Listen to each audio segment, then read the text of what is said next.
In this video, we'll be looking at sperm specimens with varying motility scores utilizing the microscopes in our fertility laboratory. As we zoom in on this specimen with more and more magnification, we can see that the sperm motility is pretty good. Most of the sperm are progressively motile. Sperm motility scores represent the percentage of sperm that are actively swimming in a forward direction. Low sperm motility is a common cause of infertility. This specimen shows both a good count and a good motility. Here it is at higher magnification, where we can get a better idea of the morphology or shape of the sperm cells. This specimen demonstrates both a low count and a low motility.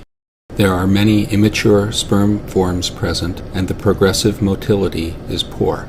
Here is another example showing a poor count and poor motility. This one also shows significantly abnormal morphology. Here's one more example of sperm with a very low count and a poor motility. We see that the sperm are twitching and wiggling in place, but there is no progressive motility. In order to get a pregnancy with sperm like this, we will need to perform IVF with ICSI and inject the sperm directly into the eggs.